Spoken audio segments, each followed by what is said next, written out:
আমরা কেন্দ্রীয় মোহাম্মদান এবং হাবিব ফাউন্ডেশন কর্তৃক আয়োজিত আজকের এই 15 মিনিট অনুষ্ঠানের আয়োজন যিনি করেছেন, আমরা শ্রদ্ধাভাজন আমাদের অতি প্রিয় ব্যক্তি হাবিব ভাইয়ের সহধর্মিণী শিরিন ভাবির আমন্ত্রণে আজকে এসে আপনাদের সামনে উপস্থিত হতে পেরে সত্যি খুব আনন্দ লাগছে। যে কারণ অনেকদিন পরে হলেও আমরা হাবিব ভাইয়ের স্মরণ করতে পেরেছি।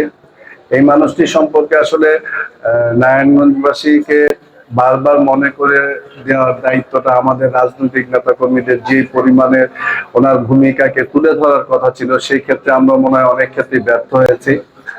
বিভিন্ন সংকীর্ণ মানসিকতার কারণে আমাদের যে শ্রদ্ধাভাজন যাদের অবদান এই জাতীয়তাবাদী দলকে আজকে প্রতিষ্ঠিত নারায়ণগঞ্জে করতে গিয়ে যে সমস্ত মানুষের অনেক বেশি অবদান রয়েছিল, তার মধ্যে ছিল হাবিব ভাই অন্যতম। কিন্তু আমরা দুর্ভাগ্যবশত আমরা ওনার যে অবদান, সেই অবদানকে নতুন প্রজন্মের কাছে আসলে পৌঁছে দিতে ব্যর্থই হয়েছি বলা যাবে। যাই হোক, আমরা চাই যে আমরা এই কেন্দ্রীয় মোহাম্মদান এবং হাবিব ভাইয়ের অবদান যেন নারায়ণগঞ্জবাসী ভুলে না যায়। সেজন্য আপনারা যারা এই দায়িত্বে রয়েছেন, এই সংগঠনের দায়িত্বে রয়েছেন, তারা বেশি বেশি করে এই প্রজন্মকে হাবিব ভাই সম্পর্কে জানার সুযোগটা তৈরি করে দিবেন।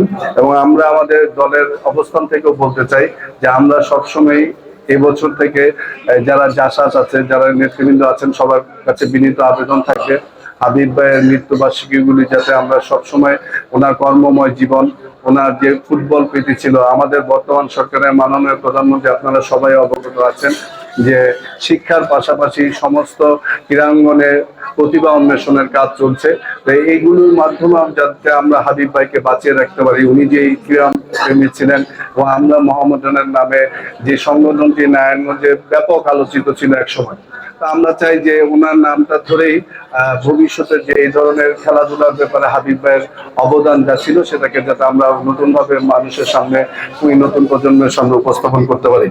যাই হোক, আমি শিরিন ভাবিকে আবারও ধন্যবাদ জানাই যে আমাদেরকে সুযোগ করে দেওয়ার জন্য, যে আমরা হাবিব ভাই সম্পর্কে কিছু বলতে পারি। আমরা এটি প্রত্যাশা করবো, এখানে আমরা অনেকে উপস্থিত আছেন যারা রাজনৈতিক দলের সাথে সম্পৃক্ত, সামাজিক সংগঠনের সাথে সম্পৃক্ত। আমরা আসলে যে বর্তমান যে প্রেক্ষাপট, সেই প্রেক্ষাপটে বাংলাদেশের যে সামাজিক অবক্ষয়ের দিকে আমরা ঝুঁকে গেছে বাংলাদেশ দীর্ঘদিনের অব্যবস্থাপনার কারণে। আমাদের সরকার প্রধান উনি চান যে বাংলাদেশটাকে নতুনভাবে নির্মাণ করতে, সেখানে ধর্ম বর্ণ নির্বিশেষে সমস্ত রাজনৈতিক মত পার্থক্য উপেক্ষা করে যাতে আমরা এই যে বাংলাদেশি হিসেবে আমরা দেশটাকে এগিয়ে নিয়ে যেতে পারি, সেই ধরনের একটি সমাজ ব্যবস্থা, রাষ্ট্রীয় ব্যবস্থা প্রতিষ্ঠিত হোক, সেটাই আমাদের প্রত্যাশা। তা আমরা সেই অর্থে দলমতের ঊর্ধ্বে উঠে সবাইকে একটি প্ল্যাটফর্মে এনে যাতে আমরা সামাজিক কর্মকাণ্ডগুলিকে আরো ত্বরান্বিত করতে পারি, মানুষের যে চাহিদা, মানুষের যে আকাঙ্ক্ষা, সেই আকাঙ্ক্ষা বাস্তবায়ন করার ক্ষেত্রে যেন আমরা সবাই কাঁধে কাঁধ মিলে কাজ করতে পারি। আল্লাহ পাক যেন আমাদের সেই তৌফিক দান করুন। যেহেতু ঈদ পূর্ণমিলনী অনুষ্ঠান, ঈদের আনন্দ ভাগ করে নেওয়ার আগে আমাদের, আপনারা জানেন যে শহীদ রাষ্ট্রপতি জিয়াউর রহমানের শাহাদাত বার্ষিকী ছিল। আসলে এই ঈদটা আমরা অনেকাংশে আমরা ঈদটাও ঠিক ওইভাবে উদযাপন করা হয় নাই।